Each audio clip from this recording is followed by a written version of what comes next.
Hello friends, आज बात करते हैं delusion criticise she is rubric के बारे में। तो किसी भी रूब्रिक को जैसे हम लोग उसके वर्ड से समझते हैं। तो फर्स्ट वर्ड इज़ डिल्यूजन। तो डिल्यूजन का मतलब क्या होता है? डिल्यूजन यानी पेशेंट की बिलीफ, पेशेंट को ऐसा लगता है कि वो इस तरह से है। तो वो सच भी हो सकता है या गलत भी हो सकता है, लेकिन पेशेंट उस बात के लिए बहुत फर्म होता है, आप उसको कन्विंस नहीं कर सकते। Now the second word is criticised. Criticise जो वर्ड है वो क्रिटिसिज्म पे से आया है। तो क्रिटिसिज्म का वर्ड क्या मतलब क्या होता है कि निंदा करना, कमियां निकालना या आलोचना करना। ठीक है, तो जैसे फिल्मों में होता है क्रिटिक्स, तो वो लोग क्या करते हैं कि फिल्म पूरी बन गई, उसके अंदर कौन से सीन अच्छे नहीं हैं उसको क्रिटिसाइज़ करके, मतलब ये ठीक नहीं है उसको निकाल दो, तो उस चीज़ को वो हटा देते हैं। ठीक है, तो क्रिटिसिज्म ये होता है कि आपकी गलतियाँ, आपकी खामियां, कमियों को दिखाया जाता है। ठीक है, और नेक्स्ट वर्ड इज़ शी। तो शी का मतलब होता है जो फेमिनाइन क्वालिटीज़ वाला है, जो सॉफ्ट है, सेंसिटिव है, वल्नरेबल है और ज़्यादा इमोशनल है, ऐसी पर्सनालिटी। और लास्ट इज़ यानी प्रेजेंट टेंस, मतलब वो अभी भी है। ठीक है, तो अगर पूरा रूब्रिक पढ़ेंगे तो उसका पढ़ेंगे ऐसे कि डिल्यूजन क्रिटिसाइज सी इज़। तो उसका मतलब ये है कि पेशेंट को, जो कि फेमिनाइन क्वालिटी वाला, जो कि सेंसिटिव और इमोशनल बंदा है, उसको ऐसा लग रहा है कि उसको क्रिटिसाइज़ किया गया है। ठीक है, उसकी कमियां निकाली जा रही है या उसको बुरा बताया जा रहा है। ठीक है, तो इस तरह से पेशेंट का डिल्यूजन होगा।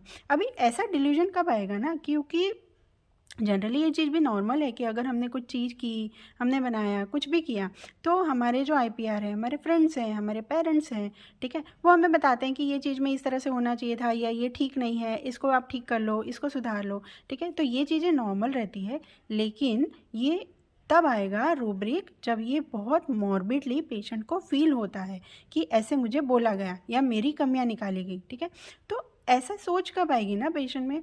हो सकता है कि पेशेंट ही इतना सेंसिटिव है कि मुझे बोला या मेरी कमी निकाली। ठीक है, या फिर हो सकता है कि पेशेंट में बहुत ज़्यादा मेहनत की है, उसके लिए बहुत ज़्यादा अच्छे से दिल जान से कोई सी चीज़ को बनाया। फॉर एग्जांपल जैसे हम कुछ बनाते हैं, ठीक है, कुछ नई आइटम हमने तैयार की, हमने 2 घंटे मेहनत की, और फिर जब आईपीआर यानी हमारे परिवार वाले खाने बैठेंगे और बोलेंगे ठीक है, कुछ ज़्यादा मज़ा नहीं आया, थोड़ा सा नमक ये है, या इसको और अच्छे से ऐसे, तो फिर है ना उस टाइम पे गुस्सा आता है कि ये क्या कर रहे हैं, अभी कमियां निकाल रहे हैं, मैंने 2 घंटे मेहनत की, है ना। तो वो होता है क्रिटिसाइज, है ना।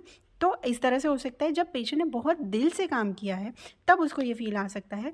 या फिर ऐसा हो सकता है कि जब पेशेंट के आईपीआर यानी कि उसके परिवार वाले या कोई भी बंदा गलत तरीके से बोलता है, लाइक ऐसे क्यों किया, इसमें ये प्रॉब्लम है, ऐसे नहीं करना था, ऐसे क्यों किया। तो ये जो तरीका होता है, आप सही तरीके से बोलते हो तो पेशेंट को नहीं फील होगा, लेकिन अगर सच में पेशेंट का आईपीआर बहुत कुछ अच्छे से सोच समझ के करने के बावजूद भी अगर पेशेंट को टोक टोक करता है कि ये ख़राब हो गया, ये गंदा है, तुझे ये नहीं आता, तुझे वो नहीं आता, तेरे में ये कमी है, तो ये चीज़ें पेशेंट को रियल में फील होती है। तो हो सकता है कि रियल में पेशेंट को क्रिटिसाइज़ किया जा रहा है, वहाँ पे भी हम ये डिल्यूजन ले सकते हैं। ठीक है, तो इस तरह से अलग अलग पर्सनालिटी में ये रूब्रिक हमें मिल सकता है। मैं एक छोटा सा केस बताती हूँ। मेरे पास एक केस लेडी थी, उसने मतलब बहुत सारी चीज़ें थी, लेकिन उसका एक जिस्ट ये था कि पेशेंट ने बोला कि मुझे समझते ही नहीं है। तो मैंने बोला समझते नहीं है मतलब?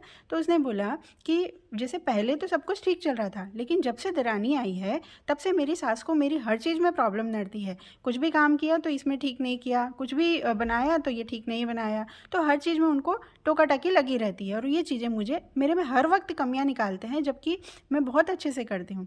तो मैंने बोला तो आपका रिएक्शन क्या होता है? तो उन्होंने बोला कि ठीक है, अब बड़े हैं, कैसे बोलेंगे हम। तो वो जनरली चुप रहती थी।